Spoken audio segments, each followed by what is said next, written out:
So delusional. Imagine thinking I'd marry him. She laughed after I proposed in front of her friends. I said, "You're right," and left the restaurant. Packed all my things while she was still out with them. She came home to an empty apartment and a text. Imagine thinking I'd stay. A week later, she appeared at my doorstep crying. Hey viewers, before we move on to the video, please make sure to subscribe to the channel and hit the like button if you want to see more stories like this. Thanks. The ring box felt like it weighed 1,000 pounds in my pocket. My heart wasn't just beating. It was a frantic, hopeful drum solo against my ribs. I'd planned this for months. Save for the ring she'd subtly pointed out in a boutique window. Chosen this restaurant, the Celadon, because it's where we had our first real date. I'd even coordinated with the waiter to bring a bottle of her favorite champagne at the right moment. The right moment was now. Across the table, Qley was holding court, her laughter like sharp, bright bells as she finished a story about humiliating an intern at her marketing firm. Her two best friends, Jenna and Priya, mirrored her every expression, a perfectly synchronized audience of two. I took a slow breath. This was it. The noise of the restaurant faded to a murmur. "Qley," I said, my voice thankfully steady. She paused, mid-sip of her cosmopolitan, and arched a perfectly shaped eyebrow at me. "What's up, babe? You look constipated." Jenna snickered. I stood up, my chair scraping softly on the tile. I walked around to her side of the table. The three women looked up at me, curious smiles playing on Jenna and Priya's lips. Qley's was more of a bemused smirk. I lowered myself to one knee, the cold floor a shock through my dress pants. I fumbled the ring box out of my pocket, my fingers suddenly clumsy. Click. The hinge opened. The single, excellent diamond caught the soft overhead light. I saw my own hopeful, terrified reflection in its facets. "Qley Marie Evans," I began, the rehearsed words flooding back. "For 3 years, you've been the most vibrant, exciting part of my life. You make every day unpredictable, and oh my God." It wasn't a gasp of joy. It was a statement of pure, unadulterated shock. Her bemused smirk froze, then twitched. A hand flew to her mouth, but it wasn't to stifle a cry. It was to hide the laugh that was already bubbling in her throat. Her eyes darted from the ring to Jenna, then to Priya. A single, loud, hollow laugh escaped her. "You're serious?" she asked, her voice rising enough that the couple at the next table glanced over. The drum solo in my chest stuttered into a sick, arrhythmic thud. "Of course I'm serious. I love you. I want to spend my life with you." She lowered her hand, the full, cruel smile now on display. She leaned back in her chair, as if physically recoiling from the offer in my hands. She looked at Jenna, her eyes wide with theatrical disbelief. "Can you believe this?" she said, her voice pitched for an audience. It wasn't to me. It was commentary. "Mark. Oh, Mark. So delusional." The word hit me like a physical slap. Delusional. Priya shifted uncomfortably, looking down at her plate. Jenna, however, leaned in, the vulture sensing carrion. Qley turned her gaze back to me, but it wasn't the look you give a partner. It was the look you give a slightly slow waiter who's brought the wrong wine. "Imagine thinking," she said slowly, enunciating each word for maximum impact, "that I'd actually marry him." She said him like it was a synonym for garbage. "Qley," I tried, but she cut me off with a wave of her hand. "No, listen. It's sweet. It is. The whole stable engineer thing. The reliable Sunday meal prep. The security is cute, babe. Really." She tilted her head. "But marriage? To you? My life would be so settled. I'd be bored by 30. I'm meant for sparkle. For experiences. Not for this." She gestured vaguely at me, still kneeling, the ring box now feeling like a radioactive artifact in my palm. The humiliation was a living thing, slithering up my neck, burning my ears. I saw the pity in Priya's eyes and the naked glee in Jenna's. I saw the other diners pretending not to stare. But more than anything, I saw Qley. Not the woman I loved, but a stranger, performing cruelty for social credit. The cold floor beneath my knee seemed to seep into my veins. The shattering of my heart wasn't a dramatic break. It was a quiet, internal explosion, the fragments instantly freezing into something sharp and clear. All the fog of love and hope evaporated in the heat of her mockery, leaving a landscape of brutal, undeniable truth. I moved slowly, deliberately. The frantic drumbeat was gone, replaced by a profound, ringing silence. I closed the ring box. The click of the hinge was the loudest sound in the world. I stood up, my joints feeling old. I reached into my back pocket, pulled out my wallet.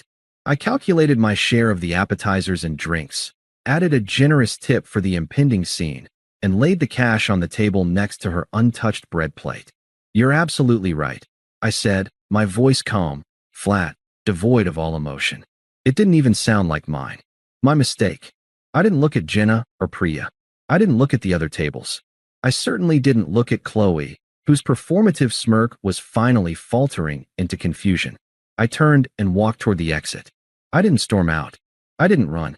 I walked with the steady, purposeful gait of a man who had just been shown a map out of a prison he never knew he was in. I heard a strangled "Mark" behind me, but it wasn't a call of love or regret. It was the sound of a performer whose favorite prop had just walked off stage. I pushed through the heavy restaurant door and out into the cool night air. The silence was gone, replaced by a single, clear directive that echoed in the new, empty space where my heart used to be. Go home. Erase yourself. The drive home was conducted in absolute silence. I didn't turn on the radio. I didn't scream or cry. I simply navigated the familiar streets, my mind operating with a terrifying, crystalline clarity. The emotional pain was there, a vast, dark ocean waiting to swallow me. But for now, I was standing on a single, steady command: move. Her apartment was in a modern complex she'd chosen for its aesthetic. I paid 70% of the rent. I'd hung the art, assembled the furniture, unclogged the shower drain. It had felt like building a home. Now, it was just a location containing my possessions. I changed out of my proposal slacks and buttoned down into a worn pair of jeans and a t-shirt. Work clothes. This was a job. I started in the living room. My books, meticulously organized on the shelves we'd built together. I didn't look at the titles. I just boxed them. My records, the vintage turntable I'd saved for, into a separate, padded box. I was a surgeon, and these were my instruments. I felt nothing. I moved to the bedroom. I took my clothes, my shoes, my winter gear from the back of the closet. I left the ridiculous cashmere sweater she'd bought me for my birthday last year, the one I never wore because it itched. I left everything that held the scent of US. From my nightstand, I took my grandfather's watch, my passport, the file folder with my car title and insurance. I left the framed photo of us at the beach, my smiling face now looking like a fool's. The only hesitation came in my office nook, really just a corner of the second bedroom. There, in a locked firebox, was the tangible proof of my delusion. The saved receipts for the ring, the brochures for the lakefront cottage I'd been quietly looking at for a future summer, the list of potential honeymoon destinations I'd started on my phone and printed out. I didn't open the box. I placed the entire thing into a crate. I would burn it later. The physical work was grounding, tape ripping, boxes sealing, the dull thud of stacked containers. I was a ghost meticulously erasing its own trace. I took my high-quality kitchen knives, the ones I used to cook the meals she'd Instagram. I left the garish, non-stick pans she'd bought because they were cute. I took my toolbox. I left the furniture. It was all tainted, a stage set for a play that was now, definitively, over. 3 hours. That's how long it took to reduce my life in that space to a neat stack of boxes and 2 suitcases by the front door. The apartment looked bizarre, lopsided, emptier but not empty, like a museum after a hasty heist. I took one final sweep. Bathroom, my razor, my toothbrush, the expensive cologne she said she loved. Left the matching towels. Then I sat on a bar stool at the kitchen island, the one where I'd eaten so many solitary breakfasts while she slept in. I pulled out my phone. Her contact photo, laughing, head thrown back, glared at me. I didn't block her. Not yet. I typed a single sentence. It wasn't angry. It wasn't sad. It was a simple, factual echo. The final nail in a coffin she had built. Imagine thinking I'd stay. I hit send. I watched the message deliver. Then, and only then, I went to my settings. I blocked her number. I opened each social media app. Block. Block. Block. It wasn't an act of rage. It was a cybersecurity protocol. A severing of a compromised line. I hired a rideshare van with a driver who asked no questions. We loaded my life into the back in 10 silent minutes. As I pulled away in my own car, the van following. I didn't look back at the building. I was already gone. My best friend, David, answered his door at 11:30 p.m. holding a sleeping baby monitor. He took one look at my face, the headlights of the idling van behind me, and the stack of boxes, and simply stood aside. Guest room's clear. Put the baby down an hour ago, so tread light. No questions. That's what real friendship is. The dam broke around 2 a.m. in the dark, unfamiliar quiet of David's spare room. The ocean of pain finally surged over the wall of adrenaline and clarity. It was a silent, violent storm, shaking hands, a heaving chest, the hot, shameful tears of a publicly discarded man soaking into a borrowed pillow. I let it happen. I didn't fight it. I owed myself that one night of sheer, unadulterated devastation. When David's wife, Sarah, brought me coffee the next morning, her eyes were soft with pity. "She's an idiot, Mark," she said simply, placing a gentle hand on my shoulder. "A cruel, shallow idiot." I nodded, the hollow feeling returning. The grief was still there, but the clarity was back, colder now. "I know. I just didn't see it." "You saw what you wanted to see," David grunted, entering the kitchen. "She showed you who she was last night. In HD, believe her." I did. Over the next week, I operated. I called my landlord, explained the situation in blunt, unemotional terms. I paid a hefty fee to break my lease, wired my half of the penalty, and emailed the confirmation to the landlord with instructions to provide it to the remaining tenant. My legal obligations were severed. I didn't check her social media. I muted or unfollowed anyone who was primarily her friend. But the world is small, and information has a way of filtering through the cracks. A neutral mutual friend, Ben, texted 3 days in. "Ben, hey man, heard some wild stuff. You okay?" "Me, I'm fine. Appreciate you checking in." "Ben, she's telling people you had a psychotic break and abandoned her. But my cousin's girlfriend was at the Celadon that night. 2 tables over. The story she told is different." "Me, I'm sure it is. Ben, just wanted you to know the narrative isn't sticking. People are talking. About her." I didn't reply. I didn't need the narrative to stick. I just needed it to not touch me. A few days later, while mindlessly scrolling through David's Instagram feed, I deleted my own apps. I saw a post from a guy I vaguely knew. A group shot at a rooftop bar. And there, front and center, was Qley, clinging to the arm of a guy named Leo. Leo, who worked in brand partnerships and was known at the gym for his neon sneakers and his habit of talking about his side hustles. In the photo, Qley's smile was too wide, her eyes glittering with a frantic energy. The caption read, "Vibes are immaculate with the crew. Sparkle's #living life. The karma vehicle had arrived." Shiny, hollow, and right on schedule. It was on day 7, as I was finalizing the lease on a clean, small, 1-bedroom apartment of my own, that I made a tactical error. I had to unblock her number for 5 minutes to authorize the final transfer of a utilities deposit out of our old shared account. The block had been lifted for maybe 90 seconds when my phone buzzed. Not a text, a voicemail notification. My thumb hovered over it. This was the first breadcrumb, the first tug on the line. I pressed play and put it on speaker, leaning back in the stiff chair of the rental agency. Her voice filled the sterile little office. It was shaky, thin, layered with a confusion that bordered on anger. There were no tears. Not yet. "Mark. Hey, it's Qley. This is insane. You need to come get the rest of your stuff. I'm not your storage unit. You can't just leave. We need to talk about the lease. The landlord is being weird. Call me back. This is so immature." Click. The tone was magnificent. No apology. No recognition of her role. Just bewildered entitlement. "How dare you follow through on the consequences of my actions? How dare you not be here to manage the fallout?" A slow, cold smile touched my lips for the first time in a week. It held no warmth. It was the smile of a chess player who sees his opponent's doomed opening move. I deleted the voicemail. I reblocked the number. I signed the lease for my new apartment. The silence on my end was no longer just an absence of sound. It was a weapon, and she was just beginning to feel its edge. The silence was my sanctuary.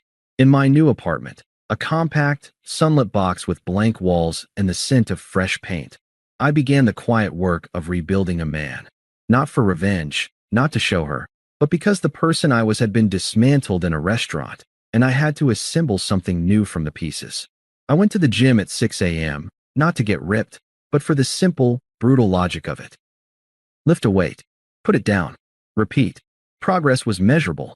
I found a therapist, a no-nonsense woman named Dr. Vance, and in her calm office, I didn't just talk about Qley. I talked about why I thought a standing ovation was the same as love, why I'd confused being useful with being valued. Work became a refuge. I buried myself in structural analyses and project timelines, things that obeyed laws of physics and mathematics, not the chaotic whims of a performance artist. I reconnected with friends from before Qley, the guys she'd dismissed as boring. We went to dive bars and talked about football and woodworking, and no one analyzed anyone's tone for hidden meaning. I bought a single, comfortable armchair and placed it by the window. On Saturday mornings, I would sit there with a coffee, listening to the city wake up, and feel a sensation so foreign it took me weeks to identify it. Peace. The war, however, was being waged on the other side of the silence. Attempt 1. The logical assault. Text from unknown number. Unknown number. Mark, it's Qley. We need to be adults about this. The landlord is threatening legal action for breaking the lease. You're legally obligated for half the fee. I have the paperwork. Let's meet and sort this out like rational people. This avoidance is childish. I stared at the message. The audacity was almost impressive. The legal action was the fee I'd already paid and emailed her proof of. She was either lying or she hadn't even checked her email, too wrapped in her drama. I didn't engage. I opened my banking app, found the transaction for the lease break fee, screenshotted it, and forwarded it to the same number with the caption, asterisk settled. April 12th. See attached. Asterisk then I blocked the number. Attempt 2. The emotional probe, a call, late at night, a new number. I answered on the third ring, saying nothing. Mark. Her voice was thick, watery. The performance had shifted genres, from comedy to tragedy. It's me. I remained silent. I got your screenshot. I didn't see the email. Everything's been so. A shaky breath. Leo, the guy I've been seeing, he's nothing like you. He borrowed $500 for a can't-miss opportunity and just ghosted. My friends are being weird. Jenna said I might have overreacted. At the restaurant, I could hear the careful construction of the sentence, the testing of the waters. She was offering me a piece of wrong to see if I'd bite. She filled the silence I left. I miss our routine. Coming home, and you'd have dinner started. Knowing the bills were handled. It was stable. The word she'd once spat as an insult was now offered as a longing tribute. Can we just talk? Coffee. No expectations. I think I made a terrible mistake. The plea hung in the air. The old me would have crumbled. The old me heard a damsel in distress. The new me heard a consumer who'd returned a product, found the replacement faulty, and wanted to see if the warranty was still valid. I've moved my things and settled the lease, I said, my voice calm, a flat lake. There's nothing to discuss. Mark, please. I ended the call. Blocked the number. I felt nothing but a mild distaste, like I'd brushed against something sticky. The karma wasn't a thunderclap. It was a slow, public unraveling. I heard it through Ben, who heard it from his cousin's girlfriend, who saw it all on social media. Leo, the vibes guy, hadn't just ghosted Qley. He'd been dating 3 women concurrently, all of whom discovered each other through a series of incriminating Instagram stories. A dramatic, public confrontation ensued in the comments of one of his posts, with Qley's furious, misspelled replies screenshot and shared across their social circle. The immaculate vibes were now a toxic spill. Her performative cruelty at my expense was now being re-examined through the lens of her own very public humiliation. The narrative had fully turned. This, it seemed, was the breaking point. Attempt 3. The angry truth, doorstep desperation. I was making pasta, a simple aglio e olio, when the buzzer for my building's front door went off. I wasn't expecting anyone. I pressed the intercom. Hello. Mark. It's me. Let me in. Her voice was ragged, stripped of all pretense. It wasn't a request. It was a demand. I didn't answer. I released the intercom button. A minute later, my personal cell rang. Unknown number. I let it go to voicemail. The buzzer went off again, one long, incessant drone. With a sigh, I went downstairs. Not to let her in, but to end this. I opened the interior door to the foyer. She stood on the other side of the security glass, a ghost of the woman from the restaurant. Her hair was pulled back in a messy bun, her eyes red-rimmed and puffy. She wore yoga pants and a stained sweatshirt. She looked small, brittle. Seeing me, she pressed her hands against the glass. "Open the door, Mark. We need to talk. Now." I didn't open it. I stood just inside, my arms crossed. "Say what you need to say." "Let me in," she hissed, her voice cracking. "You have to let me in. Look what you did. You left, and you broke everything." I remained silent, watching her. "You left me with the full rent. With the bills. Leo cleaned out my Venmo. My friends won't return my calls. Jenna said I create drama." Her words tumbled out, an avalanche of consequences with me squarely blamed as the cause. "This is your fault. If you hadn't done that spectacle at the restaurant, none of this would have happened." I finally spoke, my voice low and even. "I proposed. You said no. That's all that happened."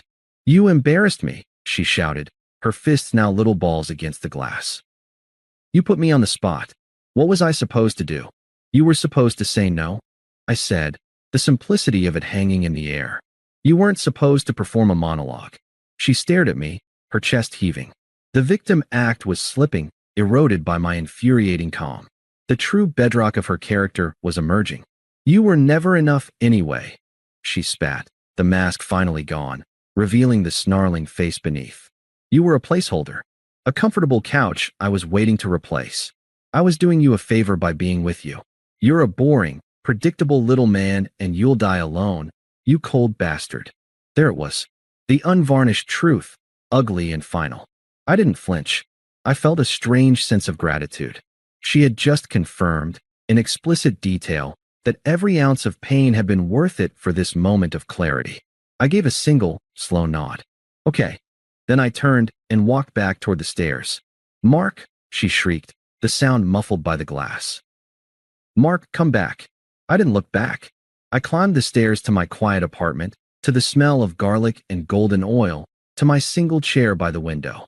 I plated my pasta, sat down, and ate my meal in perfect, undisturbed peace. The buzzer blared once more, a short, furious burst, and then fell silent forever. Out and harness it to propel me forward. And I see this in my daughter now. It's an amazing thing how nobody is going to motivate her more than she motivates herself. That motivation comes from within, sometimes to a standard where it borders on perfectionism, where I'm the one actually pulling her back from striving to be so good at everything. And so I think the best kind of motivation is that comes from within. And sometimes it takes a while to find it. Sometimes it takes just being exposed to the right mentor, the right teacher, the right path. But early on, I used all of the insecurity I had and the doubt that others would thrust upon me that, it's just because anything she accomplishes, it's just because X, Y, Z. And I used that to really motivate me to work harder, to dream bigger, and to just go for it.